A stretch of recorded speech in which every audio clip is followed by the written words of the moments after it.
నమస్కారం. YNC news కి స్వాగతం. ముందుగా ముఖ్యాంశాలు.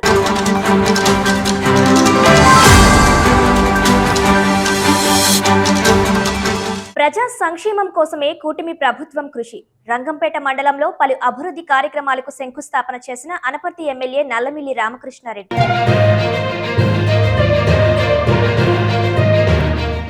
విజయవాడలో దీక్ష చేస్తున్న అంగన్వాడీల అరెస్టుకు నిరసనగా కాకినాడలో ధర్నాకు దిగిన అంగన్వాడీలు. అరెస్టు చేసిన అంగన్వాడీలను తక్షణమే రిలీజ్ చేయాలని, తమ సమస్యలను పరిష్కరించాలని డిమాండ్.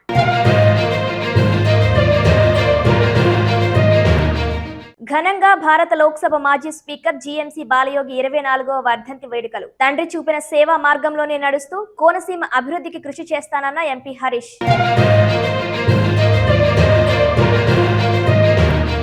కాకినాడ జిల్లా తాళ్లరేవు మండలం సుంకరపాలెంలో పట్టాదారు పాసు పుస్తకాల పంపిణీ కార్యక్రమం. ప్రజా సంక్షేమం కోసమే కూటమి ప్రభుత్వం నిరంతరం కృషి చేస్తుందని అనపర్తి ఎమ్మెల్యే నల్లమిల్లి రామకృష్ణారెడ్డి అన్నారు. మంగళవారం రంగంపేట మండలంలో పలు అభివృద్ధి కార్యక్రమాలకు ఆయన శంకుస్థాపన చేసిన అనంతరం విలేకరులతో మాట్లాడారు. 2 ఏళ్లలో నియోజకవర్గంలో 700 కోట్ల రూపాయలతో వివిధ అభివృద్ధి కార్యక్రమాలు చేపట్టామన్నారు. రైతులు, గ్రామ ప్రజల అవసరాలు తీర్చడం కోసం ప్రధాన రహదారులు పక్కా రహదారులుగా అభివృద్ధి చేస్తున్నామని, గతంలో ఏ ప్రభుత్వం చేయని విధంగా కూటమి ప్రభుత్వం ప్రజా సంక్షేమ కార్యక్రమాలు చేపట్టడం అభినందనీయమన్నారు. ఈ సందర్భంగా మండలంలో 2,50,00,000 రూపాయలతో ముకుందవరం, వడిసలేరు, పెద్దరాయవరం గ్రామాలలో చేపట్టనున్న సిమెంట్ రోడ్డు నిర్మాణ పనులకు శంకుస్థాపన చేశారు.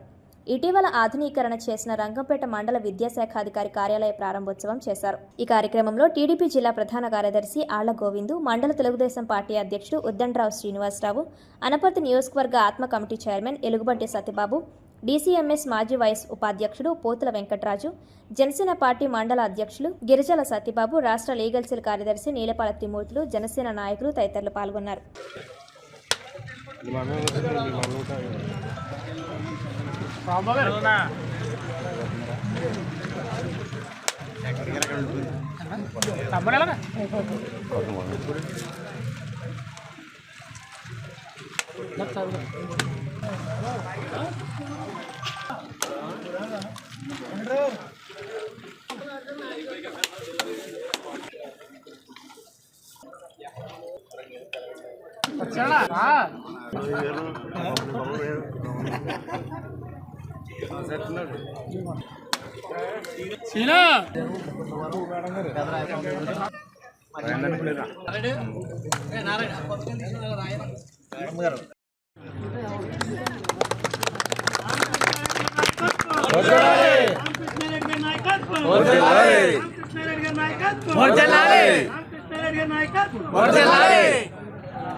పడతారు ఇంకా వెనక్కి జరిగండి.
వెళ్ళిపోతానే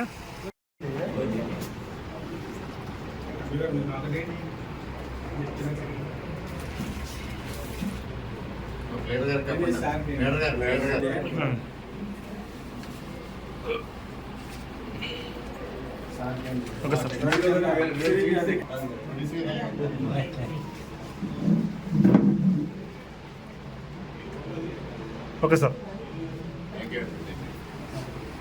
ఓకే సార్.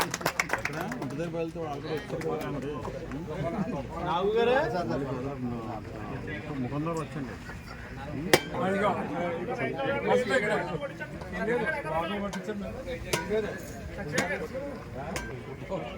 ఒకసారి వెడల్పు అయితే కొంచెం బాగా వస్తుంది. ఎవరో వేరే దృష్టి ఉండట్లేదు, దానంగా ఉంటుంది.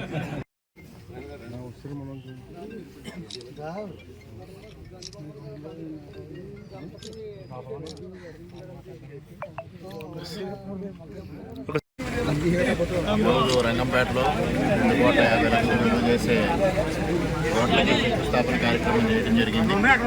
ఇటీవల కాలంలో గ్రామీణ ఉపాధి హామీ పథకం కింద అదనంగా నియోజకవర్గానికి 10,44,00,000 నిధులు మంజూరు చేయడం జరిగింది. మరలా ఈరోజు కూడా దాదాపు 7 కోట్ల రూపాయలు అదనంగా మంజూరు చేయాలని ప్రయత్నం చేస్తూ ఉన్నాం. ఈ విధంగా రైతులకు ఉపయోగపడే రోడ్లు కానీ, గ్రామస్తులకు ఉపయోగపడే రోడ్లు కానీ, గత ప్రభుత్వ హయాంలో రోడ్ల వ్యవస్థ ఎంత దారుణంగా తయారైందో, అందువల్ల ప్రజలు ఎంత ఇబ్బంది పడుతున్నారో ఆ ఇబ్బందులు తొలగించడం కోసం ఈరోజు గ్రామాల్లో సిమెంట్ రోడ్లతో పాటు లింక్ రోడ్లను బీటీ రోడ్లు చేసి తద్వారా ప్రజలకు ఉపయోగం జరిగే విధంగా చర్యలు తీసుకోవడం జరుగుతుంది. పెద్ద ఎత్తున ప్రజలు సంతోషాన్ని వ్యక్తం చేస్తూ ఉన్నారు. ఇటు రోడ్లు భవనాల శాఖ నుంచి కానీ, పంచాయతీరాజ్ శాఖ నుంచి కానీ కేంద్ర ప్రభుత్వం, రాష్ట్ర ప్రభుత్వం ఇస్తున్న నిధులతో పెద్ద ఎత్తున నియోజకవర్గంలో అభివృద్ధి సాధించుకోవడం జరిగింది. ఇంతవరకు ఈ దాదాపుగా 2 సంవత్సరాలు కావస్తూ ఉంది. నియోజకవర్గంలో 700 కోట్ల రూపాయల మేరకు అభివృద్ధి కార్యక్రమాలు చేయడం జరిగింది. గతంలో ఏ విధంగానూ ఎన్నడూ చేయని విధంగా ఇవాళ అభివృద్ధి కార్యక్రమాలు చేసుకోవడం జరుగుతుంది. ముఖ్యంగా కేంద్ర రాష్ట్ర ప్రభుత్వాలు ఏదైతే నరేగా ఉందో, నరేగా కేంద్ర ప్రభుత్వం నుంచి పెద్ద ఎత్తున సహకారం అందిస్తూ ఉన్నారు.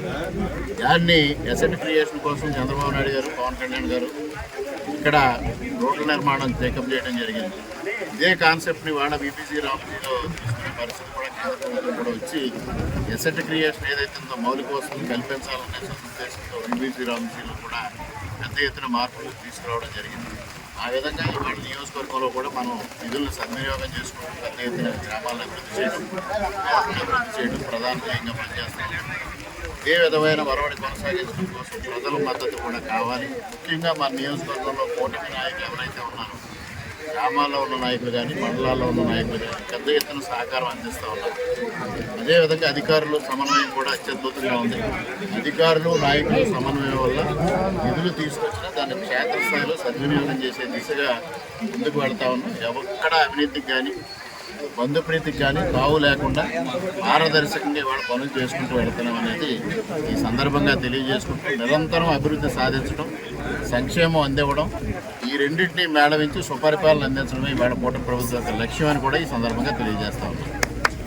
వేతనాలు పెంచాలని కోరుతూ అంగన్వాడీలు చేస్తున్న శాంతియుత ఆందోళనపై కూటమి ప్రభుత్వం పోలీసులను ప్రయోగించి మంగళవారం తెల్లవారుజాము నిద్రలో ఉన్న అంగన్వాడీ నాయకులను అరెస్టు చేయడాన్ని నిరసిస్తూ సిఐటియు ఆధ్వర్యంలో కచేరిపేట సుందరయ్య భవన్ నుండి కలెక్టరేట్ వరకు ర్యాలీ నిర్వహించారు. అనంతరం లాకుల వద్ద రహదారి దిగ్బంధనం చేసి నిరసన తెలిపారు.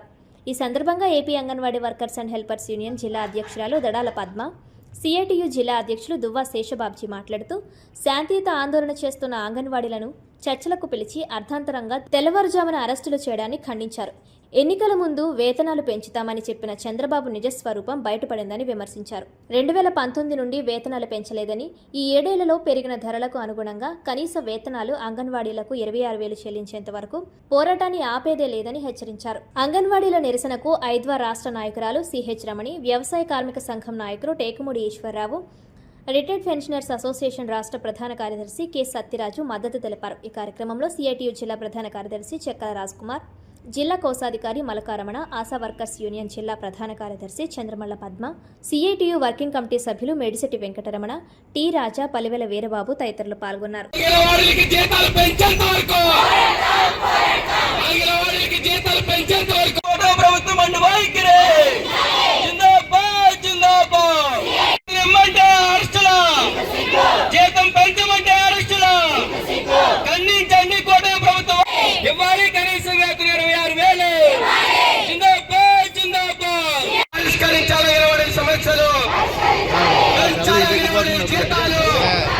అంగన్వాడీ అంగన్వాడీ వర్కర్స్ గా నిన్న మేము పిలుపుకెళ్ళారు. అసలు ముందే ఇక్కడ స్టెప్ బై స్టెప్ చేసుకుంటూనే వెళ్ళాం. ఆ ఎన్నాట్లకి వాళ్ళు ఒప్పుకొని నిన్న చర్చలకు పిలుస్తాము అని చెప్పారు. కాబట్టి కొంతమంది మేము ఇలా వచ్చేసరికి అందరం ఒకసారి ఉన్నప్పుడు 1,00,000 మంది ఉన్నాం. నిన్న ఉన్నప్పుడు ఏమీ చేయలేక అర్ధరాత్రి అందరూ పడుకొని ఉన్నప్పుడు 3-4 గంటలకి ఆనాడు కురుసభలో ఎలా అయితే జరిగిందో అలాగే ఈనాడు స్త్రీలమైనటువంటి మా వాళ్ళని ఆ చీరల్లాగి తీసుకొని వెళ్ళారు. ఆ ప్రభుత్వం అప్పుడు కౌరవులు ఇప్పుడు మట్టి కట్టుకుపోయారు. అదే నీకు రాబోతుందేమో చంద్రబాబు, నిజంగా చెప్తున్నాం. ఎందుకంటే మేము కూటమి ప్రభుత్వం అంటున్నారు. కూటమి ప్రభుత్వం ఏ ప్రభుత్వం అయినా అంగన్వాడీ జోలికి వస్తే మట్టి కట్టుకుపోతారు. నిజంగా మీడియా పూర్వకంగా చెప్తున్నాం. మా నాయకులకి ఎవరికి ఏమైనా సరే ఊరుకునేది లేదు. తక్షణమే చర్చలకు పిలవాలి. మా వేతనం పెంచాలి. పెంచే వరకు ఎట్టి పరిస్థితుల్లోని కూడా మేము విరమింపు చేయమని మీడియా పూర్వకంగా ప్రభుత్వానికి తెలియజేస్తున్నాం. అంగన్వాడీలకి వేతనాలు పెంచి 7 ఏళ్ళు అయింది. 2019లో పెంచారు. ఈ 7 ఏళ్లలో ధరలు కనీసం 10 రెట్లు పెరిగినాయి. వేతనం ₹1 కూడా పెంచలేదు. కేవలం అంగన్వాడీ ఆయా వేతనం 7,000 రూపాయలు, వర్కర్ వేతనం 11,500 రూపాయలు. ఇవి కూడా ఒక వేతనాలేనా? ఈ వేతనాలే సరైనవి అని అనుకుంటే ఎమ్మెల్యేలు ఎందుకు 2 లక్షల రూపాయలు తీసుకుంటున్నారు? మంత్రి గారు ఎందుకని 4 లక్షల రూపాయలు తీసుకుంటున్నారు? ఒక 6 నెలల పాటు ఈ వర్కర్ల వేతనం వాళ్ళు తీసుకుంటే అప్పుడు తెలిసి వస్తుంది. ఈ వేతనాలు మేము పెంచుతామని చెప్పి రాష్ట్ర ప్రభుత్వం హామీ ఇచ్చింది. ఆయన ప్రతిపక్షంలో ఉన్నప్పుడు తాము అధికారంలోకి రాగానే వేతనాలు పెంచుతామని చెప్పి ఆయన హామీ ఇచ్చాడు. ఆయన అధికారంలోకి వచ్చి 2 ఏళ్ళు కావస్తుంది. ఇంతవరకు ఉలుకు పలుకు లేదు. మధ్యలో మినిస్టరు ఉమ్మడి సంజారాణి గారు 2 సార్లు చర్చలకు పిలిచి మొండి చేయి చూపించారు. ఇప్పుడు నిన్న అంగన్వాడీలు అందరూ రాష్ట్ర వ్యాప్తంగా కొన్ని వేల మంది విజయవాడ వెళ్ళారు. వెళుతున్నట్టుగా ముందే తెలియజేశారు. అయినా ప్రభుత్వం కిమ్మం లేదు. నిన్న ధర్నా శిబిరంలో తెల్లవారుజాముని అంగన్వాడీలందరినీ కూడా అరెస్ట్ చేసి ఎక్కడెక్కడికో ఏదేదో జిల్లాలు తీసుకుపోయారు. గుంటూరు, పల్నాడు, నెల్లూరు వరకు తీసుకుపోయారు. దీన్ని మేము నిరసన తెలియజేస్తూ జిల్లా కేంద్రాల్లో ఈ ధర్నాలు నిర్వహిస్తున్నాం. ఎక్కడితోటి సగులేం ఆపదు. కనీస వేతనం పెంచేంత వరకు ఈ ఫైట్ కొనసాగుతుందని ఈ ప్రభుత్వం సంగతి చూస్తామని చెప్పి తెలియజేస్తున్నాం. నిన్న మేము విజయవాడ కొన్ని వేల మంది కథలు వెళ్ళాము. ముందుగానే గవర్నమెంట్ కి చెప్పాము. అలాగే నిరసన తెలియజేస్తుంటే గౌరవనీయులైన అచ్చెన్నాయుడు గారు మమ్మల్ని చర్చలకు పిలుస్తామని చెప్పారు. 2 గంటలు పిలుస్తామని చెప్పారు. అది నిజమే అనుకుని భ్రమపడ్డాము. సరే 2 గంటల చర్చలు ఉన్నాయి కదా అనుకున్నాము. అలాగని ఉండేలాగా సాయంత్రం అలాగా తంతు నడిపారు. కానీ ఒక్కరు కూడా చర్చలకు వెళ్ళలేదు, కిమ్మలేదు, ఏమంటలేదు. మేము అలా కూర్చొని శాంతియుతంగానే నిరసన తెలియజేస్తున్నాము. రాత్రి ఏమైందంటే మేము అక్కడే భోజనాలు అన్ని చేసాము. కొంచెం మంది సరే చర్చలు అవుతాయి కదా అని మేము కొంచెం మంది వచ్చేసరికి నైట్ 3 గంటల 4 గంటల మధ్యలోని కర్రలు తీసుకొని ఒక్కొక్కరిని చీరలు లాగి ఎక్కడ కొట్టాలి అక్కడ కొట్టని చోటల్లా కొట్టి బస్సులు ఎక్కించారు. బస్సులు ఎక్కించి దారిలో ఎక్కడ టాయిలెట్స్ కూడా వెళ్ళనివ్వకుండా అవమానకరంగా మమ్మల్ని ఇచ్చేశారు. తర్వాత మా నాయకులు కూడా ఎక్కడెక్కడో ఏ జిల్లాల్లో పెట్టారు. వాళ్ళు ఎక్కడ ఉన్నారన్నది కూడా ఇప్పుడు తెలియట్లేదు. కనీసం వాళ్ళు ఎక్కడ ఉన్నారన్న ఇన్ఫర్మేషన్ కూడా మాకు లేదు. మమ్మల్ని అప్పుడు దుశాసన్ ఎలా చీరలు లాగాడు, ఈనాడు చంద్రబాబు నాయుడు కూడా అదే పద్ధతిలో మొత్తం ఆ చీరలు అయ్యి లాగి లాఠీలతో కొట్టించారు. ఇదంతా సమంజసం కాదు. మా నాయకుల్ని విడుదల చేసి మాకు తక్షణమే కనీస వేతనం పెంచే వరకు మేమైతే ఇది ఆగేదే లేదు. ఎంత దూరమైనా సరే మేము వెళ్తాము. ఈ ఉద్యమం ఇలాగే కొనసాగిస్తామని మీడియా పూర్వకంగా తెలియజేస్తున్నాము. విజయవాడలో మంగళవారం తెల్లవారుజామున దీక్ష చేస్తున్న అంగన్వాడీల అరెస్టుకు నిరసనగా తుని అంగన్వాడీ ప్రాజెక్టు సిఐటియు ఆధ్వర్యంలో అంగన్వాడీ సిబ్బంది మెరుపు ధర్నాకు దిగారు. తుని తహసీల్దార్ కార్యాలయ ప్రాంగణాన్ని నినాదాలతో హోరెత్తించారు. అనంతరం గొల్ల అప్పారావు సెంటర్ వరకు ర్యాలీను నిర్వహించారు. ఈ సందర్భంగా సిఐటియు కన్వీనర్ పద్మ మాట్లాడుతూ ఇచ్చిన హామీలను నెరవేర్చాలని, అంగన్వాడీల కనీస వేతనం 26,000 ఇవ్వాలని ధర్నాలు చేస్తుంటే అంగన్వాడీలను అరెస్టు చేయడం దుర్మార్గమన్నారు. అరెస్టు చేసిన అంగన్వాడీలను తక్షణమే విడుదల చేయాలని డిమాండ్ చేశారు. అంగన్వాడీల సమస్యలను పరిష్కరించాలని వారు కోరారు. ఈ కార్యక్రమంలో అంగన్వాడీ సిబ్బంది, సిఐటియు నాయకులు తదితరులు పాల్గొన్నారు.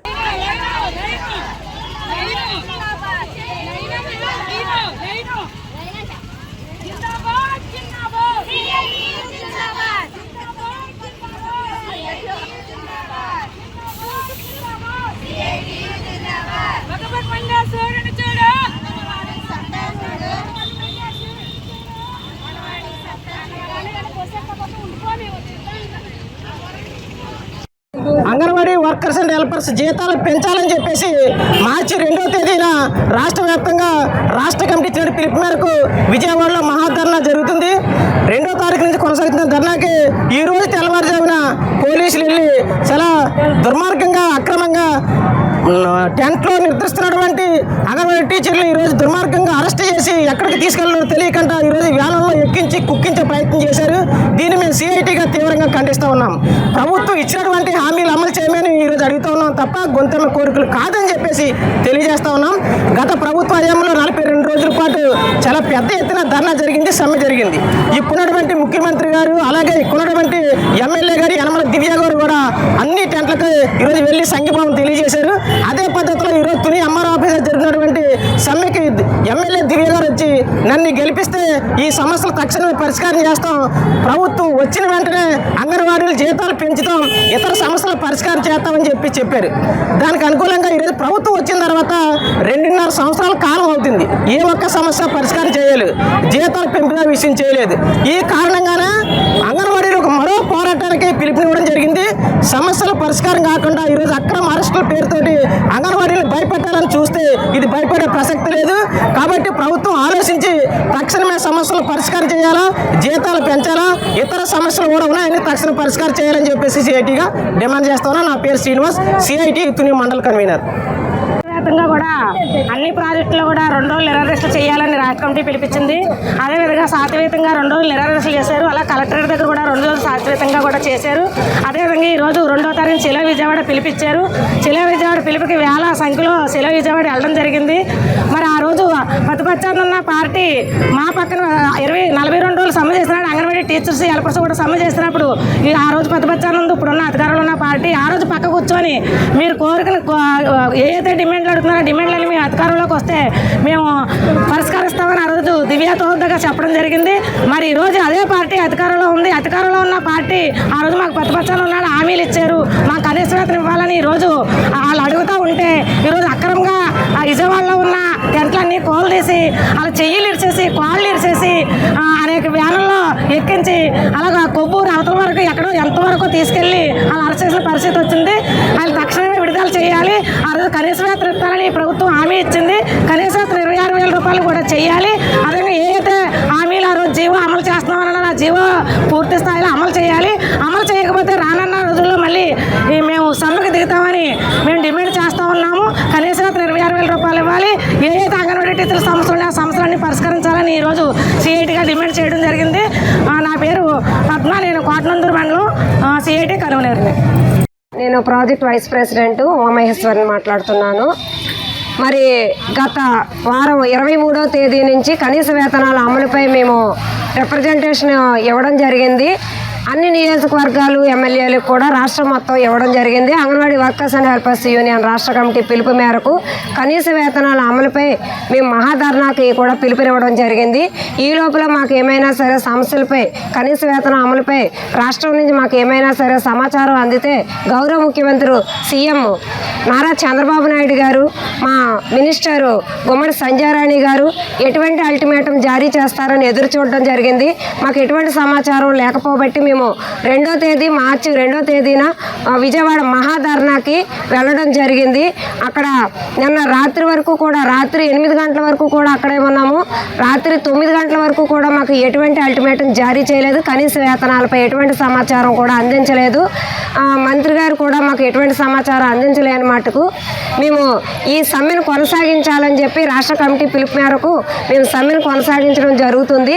అయితే ఈరోజు తెల్లవారుజామున 3-4 గంటల సమయంలో పోలీసుల శాఖ అంతా కూడా అప్రమత్తమయ్యి మీడియా ఉంటుండగానే లైట్లన్నీ తీసివేసి టెంట్లన్నీ పడగొట్టి అక్కడ నిద్దట్లో ఉన్న ప్రతి అంగన్వాడీ వర్కర్ని హెల్పర్ని కూడా ఈడ్చుకొని బస్సుల్లోని వ్యాన్లోని వేసుకొని ఎక్కడికి తరలించారో కూడా తెలియలేని విధంగా వాళ్ళని గుంటూరు కూడా దాటి తీసుకువెళ్ళడం జరిగింది. ఈ అక్రమ అరెస్టులు మేము ఖండిస్తున్నాము. నేను ఒక్కరిదాన్ని, ఎందుకంటే నేను ఇందాకే రత్నాచలకు బయలుదేరాను. నేను అక్కడి నుంచి అరెస్ట్ నుంచి తప్పించుకొని మార్నింగ్ రత్నాచలకి ఇప్పుడే రావడం జరిగింది. జరిగింది. ఈ అక్రమ అరెస్టులు మేము ఖండిస్తున్నాము. ఈ అరెస్టులు ఇలాగే కొనసాగిస్తూ మాకు కనీసం ఎటువంటి అల్టిమేటం, కనీస వేతనాలపై ఎటువంటి అల్టిమేటం జారీ చేయకపోతే ఈ ఉద్యమం అయితే ఆగదు. మాకు ఏ ప్రభుత్వం మారినా సరే కనీస వేతనం పెంపుదల గురించి ఏ గ్రహణము వేయట్లేదు. గతంలో మేము 42 రోజులు సమ్మె చేసినప్పుడు మా ఎమ్మెల్యే దివ్య మేడం గారు మా దగ్గరకు వచ్చి చేతిలో చేయి వేసి నన్ను అసెంబ్లీకి పంపించండి, మీ గురించి నేను మాట్లాడతాను. మహిళలు ఎంత కష్టపడి 42 రోజులు సమ్మె చేస్తే ఈ ప్రభుత్వం ఎస్మా ప్రయోగించి మీ జీతాలని, మీ వేతనాలని పెంచడం మానేసి మీ ఉద్యోగాలనే తీసే విధంగా ఇటువంటి మొండి వైఖరితో ఉంటే మేము మీకు సపోర్ట్గా ఉంటాము. మా ప్రభుత్వం వచ్చిన తర్వాత మేము సీఎం గారితో మాట్లాడి మీకు కనీస వేతనం అమలు అయ్యే విధంగా మాట్లాడతామని మాకు హామీ ఇచ్చి ఉన్నారు. రాష్ట్రం మొత్తంలో కూడా తెలుగుదేశం పార్టీ నాయకులు, కూటమి ప్రభుత్వ నాయకులు, ఈవెన్ పవన్ కళ్యాణ్ గారు కూడా మాకు మద్దతు తెలిపారు ఆ రోజు. కానీ ఈ రోజు కూటమి ప్రభుత్వం మాపై ఎందుకు చిన్న చూపు చూస్తుందో అర్థం కావటం లేదు. భారత లోక్సభ మాజీ స్పీకర్ దివంగత నేత జీఎంసీ బాలయోగి 24వ వర్ధంతిని మంగళవారం అమలాపురంలోని బాలయోగి ఘాట్ వద్ద అత్యంత ఘనంగా నిర్వహించారు. ఆయన కుమారుడు అమలాపురం పార్లమెంట్ సభ్యులు హరీష్ బాలయోగి ఆధ్వర్యంలో జరిగిన ఈ కార్యక్రమంలో రాజకీయ ప్రముఖులు, అభిమానులు పెద్ద ఎత్తున పాల్గొని నివాళులర్పించారు. ముందుగా ఎంపీ హరీష్ బాలయోగి తన తండ్రి సమాధి వద్ద పుష్పగుచ్చాలను ఉంచి ఘన నివాళులర్పించారు. అనంతరం ఎంపీ హరీష్ మాట్లాడుతూ తన తండ్రి చూపిన సేవా మార్గంలోనే నడుస్తూ కోనసీమ అభివృద్ధికి కృషి చేస్తానని హామీ ఇచ్చారు. పలు సేవా కార్యక్రమాలు కిమ్స్ ఆసుపత్రి యాజమాన్యం ఆధ్వర్యంలో భారీ రక్తదాన శిబిరాలు నిర్వహించారు. ఈ కార్యక్రమంలో Mummidivaram MLA Datla Subbaraju, P Gannavaram MLA Giddi Satyanarayana, MLC Perabathula Rajasekharam, జిల్లా అధ్యక్షులు గుత్తుల సాయి, ప్రధాన కార్యదర్శి గంధం పల్లంరాజు, మున్సిపల్ మాజీ చైర్మన్ చిక్కల గణేష్, కూటమి నాయకులు అధిక సంఖ్యలో పాల్గొన్నారు.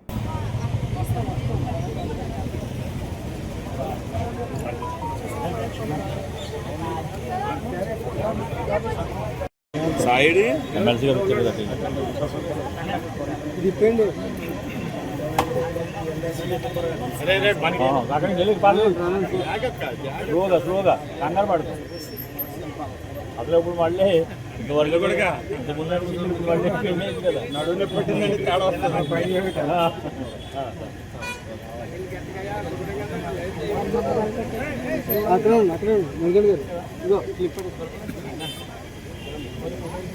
మీరు కొంచెం వెనక్కి రావాలన్నా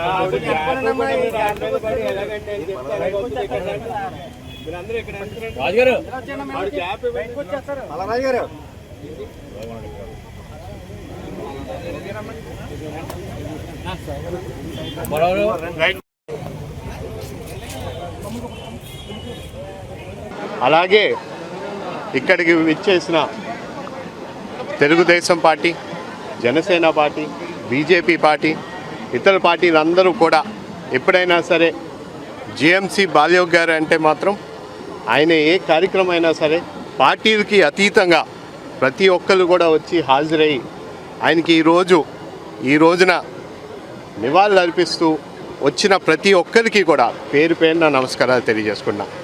ఈరోజు మా నాన్నగారు వర్ధంతి 24 సంవత్సరాలు అయినా సరే ఎప్పుడు ప్రతి ఒక్కరు గుండెల్లోని పెట్టుకుంటారు. ఎప్పుడు నాన్నగారు కార్యక్రమం అయినా సరే పిలిచినా పిలకపోయినా అందరూ కూడా రావడం ఎప్పుడు మేము ప్రతి సంవత్సరం కూడా మేము గమనిస్తున్నాం. కానీ ప్రతి సంవత్సరం కూడా బాధ్యత తీసుకుంటూ కార్యక్రమాన్ని ఇంకా బాగా చేయాలి, ఆ నాన్నగారు ఘాట్ని ఇంకా అభివృద్ధి చేయాలి, ఆ విధంగా ఎప్పుడు నాకు బాధ్యతలు అప్పగించినప్పటి నుంచి కూడా దాని బాధ్యత నిర్వహిస్తూ దాన్ని ముందుకు తీసుకెళ్తున్నాం. మేము ఎప్పుడూ ఒకటే ఆలోచన, నాన్నగారు ఎప్పుడు ఈ బిఆర్ అంబేద్కర్ కోనసీమ జిల్లా అయినా సరే, అమలాపురం పార్లమెంట్ అయినా సరే ఎప్పుడు దీని రూపురేఖలు మార్చారనే ఏకైక ఆలోచనతో ఆయన ఇది ఒక బంగారు కోనసీమగా తయారు చేయాలని ఆయన ఎప్పుడు కృషి చేసేవారు. ఆయన కొడుకుగా ముందుకు వచ్చినప్పటి నుంచి కూడా, నేను ముందుగా వచ్చినప్పటి నుంచి కూడా ఎప్పుడూ కూడా ప్రజలు ఏ విధంగా మీరు బాలయోగి గారి అబ్బాయి అని చెప్పి నా పైన చూపించిన ప్రేమ ఎప్పుడు నేను మర్చిపోలేని పరిస్థితి. ప్రతి సంవత్సరం కూడా అది నేను ప్రతిరోజు కూడా అది గుర్తుపెట్టుకుంటూ ఆయన నడిచిన విధంగా ఆయన కొడుకుగా ముందుకు అడుగులు వేస్తూ ఆయన ఆనాడు అనుకున్న అభివృద్ధిని మనం ఎప్పుడు కూడా అది నా ఒక బాధ్యతగా నిర్వహించుకుంటూ అన్నిటినీ కూడా మేము పూర్తి చేసుకుంటూ వెళ్తున్నాం. మీరు 2.5 సంవత్సరాల్లో మీరు చూస్తే ఏ విధంగా కూటమి ప్రభుత్వం అధికారంలోకి వచ్చిన తర్వాత మరి 24 సంవత్సరాల క్రితం దేశ ప్రజానీకం అంతా కూడా దిగ్భ్రాంతి చెందిన రోజు ఈ రోజు. మరి ఆనాడు తెలుగుదేశం పార్టీ వ్యవస్థాపకులు నందమూరి తారక రామారావు గారు, ఈనాటి గౌరవ ముఖ్యమంత్రి వర్యులు నారా చంద్రబాబు నాయుడు గారికి ఒక వినయ విధేయుడిగా, అత్యంత ఆప్తుడిగా కీర్తింపు పొందినటువంటి దివంగత మాజీ లోక్సభ స్పీకర్ బాలయోగి గారు 24వ వర్ధంతి సందర్భంగా ఆయనకి ఘన నివాళులు అర్పించుకోవడం జరిగినది. మరి ఈ రోజు కూటమి ప్రభుత్వంలో ఉన్న నాయకులు, కార్యకర్తలు, ప్రతి ప్రముఖులు అందరూ కూడా ఇక్కడికి వచ్చి ఘన నివాళులు అర్పించారు. మరి ఈ సందర్భంగా తెలియజేసింది ఏమిటంటే, మరి ఆనాడు దివంగత మన లోక్సభ స్పీకర్ బాలయోగి గారు ఈ కోనసీమ అభివృద్ధిని ఆకాంక్షించి అనేక అభివృద్ధి కార్యక్రమాలు చేసి ప్రతి ఒక్క హృదయంలోని కూడా చిరస్థాయిగా నిలిచిపోయారంటే ప్రతి ఒక్క రాజకీయ నాయకుడు కూడా ఆయన యొక్క ఆశయాలకు, ఆకాంక్షలకు అర్థం బట్టి ఈ రోజున ప్రజాసేవకి అంకితం అవ్వాలని కూడా ఈ సందర్భంగా నేను తెలియజేస్తూ ఉన్నాను. మరి ఆయన తనయుడు జిఎంసి హరీష్ బాలయోగి గారు కూడా తండ్రికి తగ్గ తనయుడిగా ఈ కోనసీమ అభివృద్ధిని ముందుకు తీసుకెళ్లడంలో ఆనాడు ప్రతిపక్షంలో ఉండి కేంద్ర పాలిత అధికారులతోటి, నాయకులతోటి కూడా అనేక సార్లు ఈ యొక్క కోనసీమకి తీరని కోరిక ఏదైనా ఉన్నదంటే అది రైల్వే సమస్య. ఆ రైల్వే సమస్యని అనేక సార్లు ఆయన ముందుకు తీసుకెళ్లటం, ఈ రోజున కూటమి ప్రభుత్వంలో కూడా ఆ పనుల్ని వేగవంతం చేసే దిశగా ఆయన పనిచేస్తున్నారని చెప్పేసి కూడా ఈ సందర్భంగా తెలియజేసుకుంటూ మరొకసారి మరి జిఎంసి బాలయోగి గారికి మనందరి తరపున ఘన నివాళులు అర్పించుకుంటూ జోహార్ జిఎంసి బాలయోగి, జోహార్ జిఎంసి బాలయోగి అవుతూనే ఉంటుంది. ఈవేళ మరి ఆయన వర్ధంతి ఇలా జరుపుకోవడం చాలా బాధాకరమైన విషయంగా ఉన్నది. ఆయన మన నుండి దూరం 24 సంవత్సరాలు అయినప్పటికీ కూడా తెలుగుదేశం పార్టీ కార్యకర్తలు కానీ, ప్రతిపక్ష నాయకులు కానీ, ప్రతిపక్ష కార్యకర్తలు కూడా ఎవరు కూడా మర్చిపోలేని వ్యక్తి ఎవరంటే జిఎంసి బాలయోగి గారని నేను తెలియజేసుకున్నాను. మరి అంటే అభివృద్ధి అనేది వాస్తవం, కానీ అమలాపురంలో బాలయోగి గారే అభివృద్ధి అని, తర్వాత మెట్ల సత్యనారాయణరావు గారు వీళ్ళిద్దరి పేర్లే వస్తాయి తప్ప అభివృద్ధిలో వీరిద్దరికి, అమలాపురం అభివృద్ధిలో వీరిద్దరికి సాటి మరి ఎవరో లేరు, ఎవరో రారు అని కూడా నేను తెలియజేసుకున్నాను. మరి వారి అబ్బాయి కూడా ఆయన వాళ్ళ నాన్నగారి స్ఫూర్తితోటి ఇక్కడ అమలాపురం నియోజకవర్గమే కాకుండా మొత్తం ఆంధ్రప్రదేశ్ అభివృద్ధిలో కూడా ఆయన భాగస్వామి అయ్యి తండ్రిని మించిన తనయుళ్లాగా ఆయన కూడా మంచి పేరు తెచ్చుకున్నాడని తెలియజేసుకున్నాను. మరొకసారి ఏంటంటే ఈ అమలాపురం పార్లమెంట్ నియోజకవర్గానికి ఇంటలెక్చువల్ గా ఉన్న 3 పార్లమెంటేరియన్లు ఉన్నారు. మొట్టమొదటి స్వర్గీయ శ్రీ కుసుమే కృష్ణమూర్తి గారు, 2 శ్రీ జిఎంసి బాలయోగి గారు, 3 కేఎస్ఆర్ మూర్తి గారు. వీరు 3 కూడా ఇంటలెక్చువల్ గా ఉంటూ అభివృద్ధిలో తరతమ భేదం లేకుండా అమలాపురం అభివృద్ధికి ఎక్కువ కృషి చేసిన వ్యక్తులు. మరి స్వర్గీయ బాలయోగి గారు జాతీయ, అంతర్జాతీయ స్థాయిలో పేరు తెచ్చుకున్నారు. మరి అటువంటి వ్యక్తి యొక్క ఘాట్ని ఇంతవరకు కూడా ప్రభుత్వ అధికారులు పట్టించుకోకపోవడం అనేది చాలా దురదృష్టకరం. నేను మీ ద్వారా కాకినాడ జిల్లా తాళ్లరేవు మండల తెలుగుదేశం పార్టీ ఆధ్వర్యంలో భారత లోక్సభ స్పీకర్ స్వర్గీయ జిఎంసి బాలయోగి వర్ధంతి కార్యక్రమం స్థానిక అంబేద్కర్ భవన ప్రాంగణంలో ఘనంగా నిర్వహించారు. ఈ సందర్భంగా మండల తెలుగుదేశం అధ్యక్షుడు దూలిపూడి వెంకటరమణ మాట్లాడుతూ కోనసీమ ముద్దు బిడ్డగా బాలయోగి చేసిన అభివృద్ధి మరువలేనిదని, ఆయన అమరజీవి అని అన్నారు. ఈ కార్యక్రమంలో రాష్ట్ర సెట్టిబలిజ కార్పొరేషన్ డైరెక్టర్ టేకుమూడి లక్ష్మణరావు, ఉంగరాల వెంకటేశ్వరరావు, మందాల గంగా సూర్యనారాయణ, వాడ్రేవు వీరబాబు, భాస్కర్ రాజు, చెక్కల ప్రసాద్, వెంటపల్లి ఉమ, హేమలత ప్రసాద్, వాసంశెట్టి శ్రీనివాస్ అధిక సంఖ్యలో కూటమి నాయకులు పాల్గొన్నారు.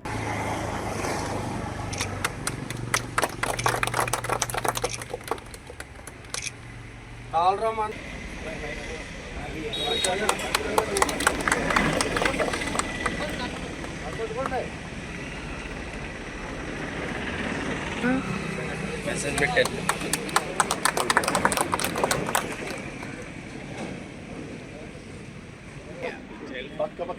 చెప్తే సార్ వీడియోలో ఏమవుతుంది?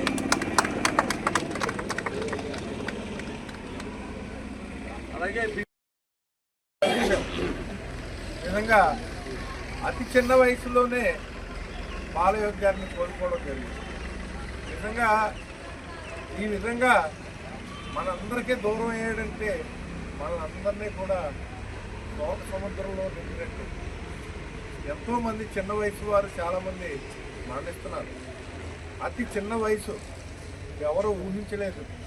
ఒక యాక్సిడెంట్లో ఆయన మరణించారంటే ఎవరో కూడా తట్టుకోలేకపోతున్నాం. సాధారణంగా మొన్నాళ్ళు ఆసుపత్రిలో ఆ విధంగా మరణించిన అది వేరే విషయం. కానీ హెలికాప్టర్ యొక్క దుర్ఘటనలో ఆయన మరణించడం నిజంగా మనం మర్చిపోలేము. అనుకోకుండా ఆ యాక్సిడెంట్ అయింది. ఆ యాక్సిడెంట్లో మనం ఆయన్ని కోల్పోయాం. ఈ సందర్భంగా అసలు శ్రీ ఉంగరాల వెంకటరావుని 2 నిమిషాలు మాట్లాడవలసిన బాలయ్య గారు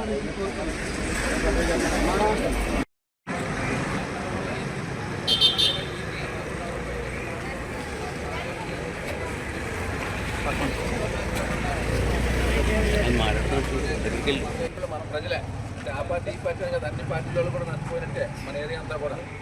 ఆయన లోటు ఎవరో తీర్చలేండి.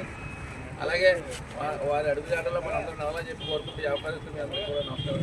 వర్ధంతులు కంపల్సరిగా చేసుకోవాల్సిన బాధ్యత మనపై ఉన్నదని చెప్పి కోరుకుంటూ ఈ అవకాశం ఇచ్చిన అధ్యక్షుల వారికి ధన్యవాదాలు తెలియజేస్తూ సెలవు చేసుకుంటాం. బాలయ్య గారి వర్ధంతికి హాజరైన నాయకులకు అందరికీ ధన్యవాదాలు తెలియజేసుకుంటున్నామండి. అయితే బాలయ్య గారు అంటే ప్రతి కార్యకర్త దృష్టిలో పెట్టుకుని పార్టీ విషయంలో ఎవరు ఫోన్ చేసినా కూడా స్పందించి వాళ్ళకి రిప్లై ఇచ్చే మహానుభావుడు ఆయన. ఏ కార్యక్రమంలో కానీ ఏ విధానంలో కానీ ఏ వర్క్ ఉన్నా సరే ప్రతి కార్యకర్తకి స్పీకర్ హోదాలో ఉన్నా కూడా వాళ్ళకి రిప్రజెంటేషన్ ఇస్తే దానికి సమాధానం చెప్పే అలాంటి నాయకుడు మనం కోల్పోయాం. దాన్ని మనసు స్మరించుకుంటూ వాళ్ళ అబ్బాయి బాలయ్య మన హరీష్ గారిని ఆయన స్థానంలోకి తీసుకెళ్లాలని ఈ సందర్భంగా కోరుకుంటున్నాం. కూడా అలాగే గౌరవించుకోవాలని చెప్పేసి ఈ సందర్భం తెలియజేసుకుంటూ ఈ అవకాశం వచ్చిన భారతదేశంలో దళిత అభ్యర్థికి స్పీకర్ ఇచ్చినటువంటి ఘనత టీడీపీ ప్రభుత్వంది. ఎందుకంటే ఎవరు ఎన్ని రాజకీయాలు చేసినప్పటికీ కూడా మన తూర్పుగోదావరి జిల్లా కోనసీమ ముద్దుబిడ్డను పార్లమెంటు స్థాయి వరకు తీసుకెళ్లి పార్లమెంట్లో స్పీకర్గా కొనసాగించినటువంటి ఘనత తెలుగుదేశం ప్రభుత్వాన్ని. కానీ ఏ పార్టీ అతనికి ఆ స్థితి ఏర్పాటు చేసినప్పటికీ కూడా ఏ పదవి ఇచ్చినా కూడా ఆ పదవికి ఎక్కడ మచ్చ లేకుండా నీతికి నిజాయితీకి మారుపేరుగా బడుగు బలహీన వర్గాల అభ్యున్నతి కోసం, అదేవిధంగా కోనసీమ అంటే మన తూర్పు గోదావరి జిల్లా ముందుగా డెవలప్మెంట్ అవడం కోసం కృషి చేసినటువంటి వ్యక్తి ఎవరైనా ఉన్నారు అంటే అప్పటి రాజకీయ నాయకుల్లో బాలయ్య గారు అనే చెప్పాలి. కాకినాడ జిల్లా తాళ్లరేవు మండలం సుంకరపాలెం పంచాయతీలో పట్టాదారు పాస్ పుస్తకాల పంపిణీ కార్యక్రమం డిటి సూరిబాబు ఆధ్వర్యంలో నిర్వహించారు. ఈ సందర్భంగా తాళ్లరేవు మండల తెలుగుదేశం పార్టీ అధ్యక్షుడు దూలిపూడి వెంకటరమణ మాట్లాడుతూ కూటమి ప్రభుత్వం 20 నెలల పాలనలో రైతు సంక్షేమమే ధ్యేయంగా పనిచేసిందని, గత ప్రభుత్వంలో ల్యాండ్ టైటిల్ యాక్ట్ వలన ప్రతి రైతు నిద్రలేని రాత్రులు గడిపారన్నారు. కూటమి ప్రభుత్వం ఎన్నికల్లో ఇచ్చిన మాట ప్రకారం అధికారంలోకి రాగానే ల్యాండ్ టైటిల్ యాక్ట్ రద్దు చేశారని, గత ప్రభుత్వంలో పట్టాదారు పాస్ పుస్తకంలో జగన్మోహన్ రెడ్డి ఫోటోతో రైతులకు అందజేసేవారని, కూటమి ప్రభుత్వం వచ్చాక మీ భూమి మీ హక్కు అంటూ భూ యజమాని ఫోటోతో తప్పులు లేని పాస్ పుస్తకాలు అందజేశారన్నారు.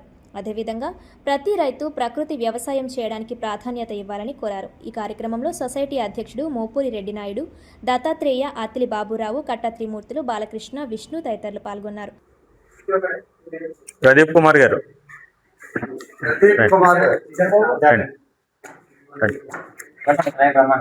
మణికుమార్ గారు, చింతపల్లి,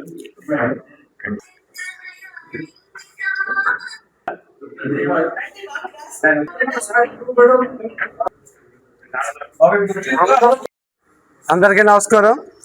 ఈరోజు తాళ్లరేవు మండలం శంకరపాలెం పంచాయతీలో రెవెన్యూ సిబ్బంది ఆధ్వర్యంలో పాస్బుక్లు పంపిణీ కార్యక్రమంలో పాల్గొన్నటువంటి కూటమి నాయకులందరికీ కూడా ప్రత్యేక నమస్కారాలు తెలియజేసుకుంటూ, కూటమి ప్రభుత్వం అధికారంలోకి వచ్చిన తర్వాత ముఖ్యమంత్రి చంద్రబాబు నాయుడు గారు, ఉప ముఖ్యమంత్రి పవన్ కళ్యాణ్ గారు రైతులకి ఎన్నికల ముందు ఏదైతే హామీలు ఇచ్చారో హామీలన్నీ ఒక్కొక్కటి నెరవేర్చుకుంటూ వస్తున్నారు.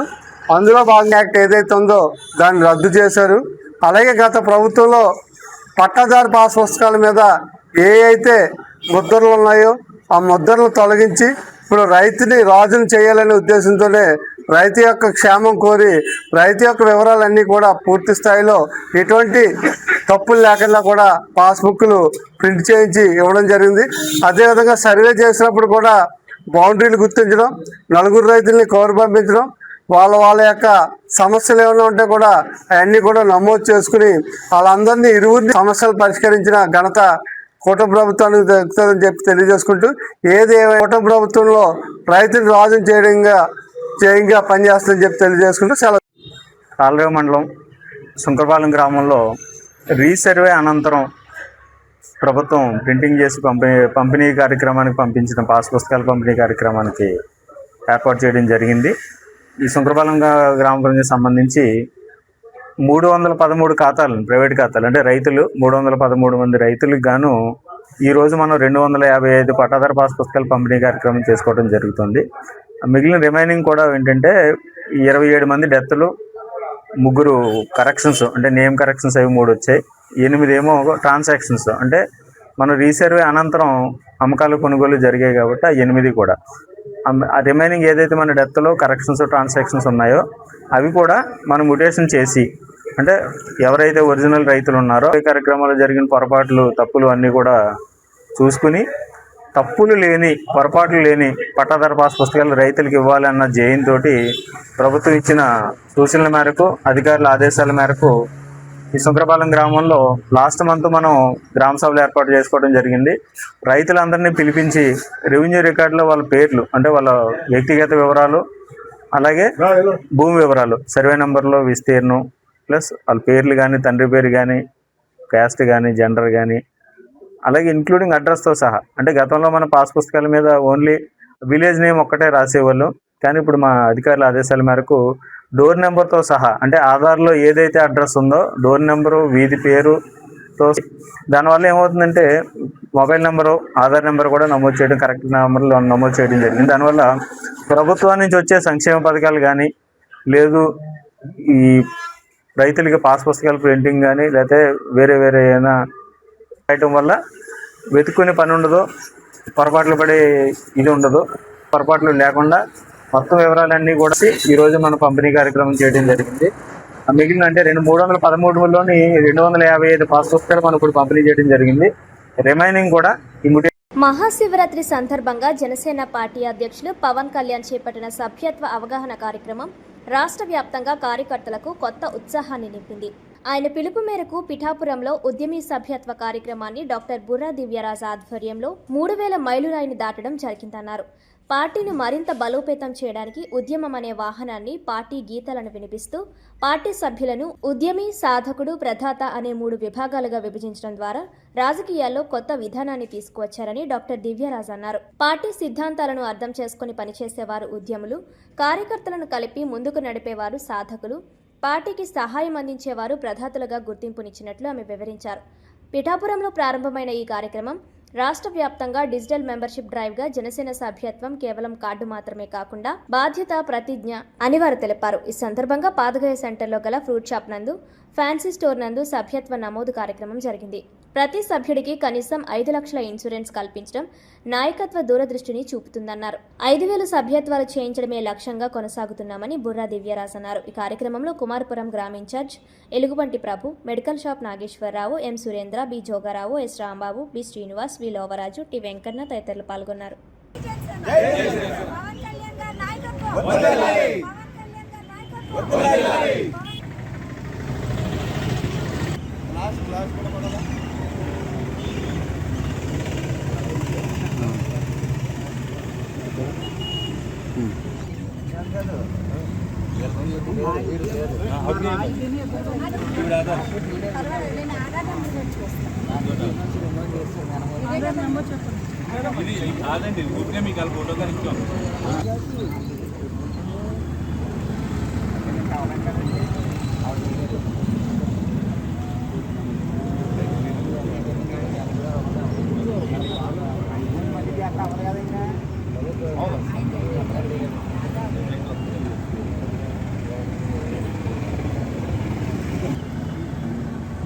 మహాశివరాత్రి రోజున మా అధ్యక్షులు శ్రీ కొనిదెల పవన్ కళ్యాణ్ గారు ఒక అద్భుతమైన కార్యక్రమం జనసేన సభ్యత్వం ఇకపై క్రియా వాలంటీర్స్ అనే నినాదం కాకుండా ఉద్యమి, సాధక్ మరియు ప్రదాత అనే ఒక 3 విభాగాలుగా నిరూపించి, అంటే ఆ విధంగా స్ట్రాటజిక్గా ఆలోచించి ఆయన ఇది ఇన్స్టాల్ చేయడం జరిగింది. అయితే ఈ నెల 26వ తారీఖు నుంచి ఈ యొక్క సిస్టమ్ని ఇంకా బెటర్గా ఫస్ట్ అవకాశం పిఠాపురంకి ఇవ్వాలి అని ఆ అవకాశం పిఠాపురం ప్రజలకి, పిఠాపురం అసెంబ్లీకి ఇవ్వడం జరిగింది.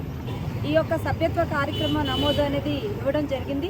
దీన్ని నిజంగా చెప్పాలంటే ప్రతి ఒక్క కార్యకర్తలు, ప్రతి ఒక్క సాధకులు, ప్రతి ఒక్క జనసేన వీర మహిళ అలాగే జన సైనికులు కూడా తమ వంతు తాము కృషి చేసి అత్యధిక మెజారిటీతో, మ్యాక్సిమం మెజారిటీతో ఒక హమ్ హోంగే కామయాబ్ అనే ఒక నినాదంతో చక్కగా ముందుకు తీసుకెళ్తున్నారు పిఠాపురం అసెంబ్లీ అందరూ కూడా. సో దీంట్లో ముఖ్యంగా ఈ యొక్క జనసేన సభ్యత్వం అనేది చాలామంది దీన్ని రకరకాలుగా తీసుకెళ్తున్నారు. ముఖ్యంగా వేరే పార్టీ వాళ్ళు ఓరలాకున్న పరిస్థితి కూడా మేము చూస్తున్నాము. ఇక్కడ సభ్యత్వం అనేది మా నాయకుల యొక్క దృష్టి ఏంటంటే సభ్యత్వం తీసుకోవడం ఒకటి ఇంపార్టెంట్ కాదు, లేకపోతే సభ్యత్వంలో ఉన్న మనుషుల్ని ఎక్కువ పెంచాలనే ఉద్దేశం కాదు. సభ్యత్వం అనేది ఒక బాధ్యత. ప్రతి ఒక్క పౌరుడు తమ యొక్క రైట్స్ని క్వశ్చన్ చేసుకునే విధంగా వంతు ఏమైతే సమాజానికి ఇవ్వాలో ఈ యొక్క మెంబర్షిప్ ద్వారా తమ ప్రయారిటైజ్ చేసుకొని ఇచ్చే విధంగా జనసేన పార్టీ అనేది బాధ్యత ఒకటే కాదు, బాధ్యతతో కూడిన భద్రత. మనం ఎన్నోసార్లు చూస్తాం, పాలిటిక్స్ అనేది ఒక పవర్ కాదు, పాలిటిక్స్ అనేది ఒక సర్వీస్. ఇది ఖచ్చితంగా మా లీడర్ పవన్ కళ్యాణ్ గారు డెఫినెట్గా ప్రూవ్ చేసిన విధానంలో ఎందుకు తీసుకెళ్లారో మనందరం చూస్తున్నాం. అదేవిధంగా నేను ఫిలాంథ్రఫీగా ఉంటూ ఎన్నో కార్యక్రమాలు గతంలో డెంటల్ క్యాంప్స్ అని, మెడికల్ క్యాంప్స్ అని, ఆంకో స్క్రీనింగ్ క్యాంప్స్ అని ఎన్నో రకాల సంస్కరణలు ఇక్కడ తీసుకొచ్చి ఇక్కడ విలేజెస్ని కూడా నేను అడాప్ట్ చేసుకున్నాను. జనసేన సభ్యత్వం ఈరోజు అందరూ మ్యాక్సిమంగా తమ వంతు కృషి చేస్తున్నారు. నేను కూడా ఈరోజు నిజంగా ఉత్సాహంగా ఉత్సవాలు చేసుకునే ఒక వాతావరణం ఈరోజు మాలో ఉంది. ఎందుకంటే మేము ఈరోజు 3000 సభ్యత్వాలు కంప్లీట్ చేసుకున్నాము. ఈరోజు నేను 3000 మెంబర్షిప్లు చేశాననే కన్నా 3000 మంది గల విప్పడానికి, ఈ ఉద్యమంలో పాల్గొనడానికి నేను తోడ్పాడయ్యానని చాలా గర్వంగా ఫీల్ అవుతున్నాను. సో ఇదే విధంగా ఈ యొక్క ప్రాసెస్లో, ఈ యొక్క జనసేన మెంబర్షిప్ డ్రైవ్లో మరి కొత్తగా ఈ ఉద్యమ శక్తి రథం అనే ఒక కాన్సెప్ట్తో ఇది ఒక హై సౌండ్ వెహికల్తో పూర్తిగా ప్రతి గ్రామానికి కూడా వెళ్ళి మన నాయకులు ఆయన తీసుకొచ్చి, నాకు తెలిసి ఏ నాయకులు కూడా ముందుకు వచ్చి అంత కమిట్మెంట్తో పనిచేసిన వాళ్ళు నేను చూసింది చాలా తక్కువ. సో ఇందులో ఆయన చేసిన కాంట్రిబ్యూషను, అలాగే దేశానికి కావాల్సిన ఇంకా ఎన్ని విధాల కాంట్రిబ్యూషన్స్ ఆయన చేస్తున్నారో ఊరికి కూడా తెలియాలని చెప్పేసి ఈ యొక్క ఉద్యమి శక్తి రథం అనేది మేము చేయడం జరిగింది. ఇది ఇప్పుడు ఆల్రెడీ ప్రతి గ్రామానికి కూడా వెళ్తున్నాము. ఇప్పుడు ఎంతో హుషారుతో కూడా ఇప్పుడు ప్రతి ఒక్కరిలో కూడా ఒక మంచి ఒక పండుగ వాతావరణంగా, ఇది ఒక సభ్యత్వాల వాతావరణం కన్నా అందరూ కూడా జనసేన ఉద్యమి ఈ సభ్యత్వం డ్రైవ్ అనేది ఒక పండుగ వాతావరణంగా అందరూ ముందుకు తీసుకెళ్తున్నారు ప్రతి ఒక్క మండల ప్రెసిడెంట్లు. ఈరోజు మేము కుమార్పురంలో అలాగే పిఠాపురం పాతగయ్య దగ్గర ఈ మెంబర్షిప్ డ్రైవ్ ఊరికి వెళ్తున్నప్పటికీ కూడా చిన్న చిన్న షాప్ హోల్డర్స్, ఫ్రూట్స్ అమ్ముకునే వాళ్ళు అవ్వచ్చు, చిన్న ఈ shop holders, road side shop holders కూడా నాకు సభ్యత్వం కావాలి అని అంటే వాళ్ళ కోసమని ఈరోజు ఈ యొక్క ఏరియాని కూడా కవర్ చేయడానికి అందరూ ఉన్నాం. మాతో పాటు ఈరోజు కుమార్పురం ప్రెసిడెంట్ ప్రభు గారు కూడా ఉన్నారు, అలాగే గోకుల్ గ్రాండ్ మేనేజర్ గారు మన నాగేశ్వరరావు గారు ఉన్నారు. సో అలా జన సైనికులు వీర మహిళలతో ఊరూరు వెళ్ళి ప్రతి ఒక్క ఊరు ఈరోజు డోర్ టు డోర్ క్యాంపెయినింగ్ చేసేసాం. అలాగే ప్రతి ఊర్లో కూడా ఒక గొడుగు వాళ్ళకి ఉపయోగపడే విధంగా ఒక గొడుగు డ్రైవ్కి కాంట్రిబ్యూట్ చేసాం. ఈవినింగ్ టైం అయ్యేసరికి వాళ్ళకి జనసేన టీ గ్లాసుల్లో టీ ఇస్తూ జనసేన ఎలా తోడ్పడుతుంది ఈ రాష్ట్ర పరిపాలనలో, ఈ రాష్ట్ర అభివృద్ధిలో జనసేన పార్టీ ఎంత అభివృద్ధికి ముందుకు తీసుకువెళ్తుంది అనేది కూడా చక్కగా చర్చించుకుంటూ ఈ సభ్యత్వాలు వాళ్ళంతా ఈరోజు ఎలాంటి పరిస్థితి అంటే మీరు సభ్యత్వాలు తీసుకోండి అని అడగక్కర్లేదు, వాళ్ళంతా మేము సభ్యత్వాలు తీసుకుంటాము అని వస్తున్నందుకు మేము చాలా ఆనందంగా మా నాయకులు శ్రీ కొండల పవన్ కళ్యాణ్ గారు మాకు అలాంటి శక్తినిచ్చినందుకు మేము చాలా గర్వంగా ఈ యొక్క డ్రైవ్ని ఇంకా ఎంతోమంది దళాల్ని ఈ యొక్క ఉద్యమంలో ముందుకు తీసుకెళ్తూ నేను ఇచ్చిన 3000 సభ్యత్వాలు 3000 గళాలు ఈ యొక్క ఉద్యమంలో భాగవుతూ ఇంకా ముందుకి ఇంకా శక్తివంతంగా తీసుకెళ్లాలని నేను ప్రతి ఒక్కరిని కూడా రిక్వెస్ట్ చేస్తున్నాను. ఈ వార్తలు ఇంతటితో సమాప్తం. తిరిగి వచ్చే బులెటిన్లో మళ్ళీ కలుద్దాం. అంతవరకు సెలవు. నమస్కారం.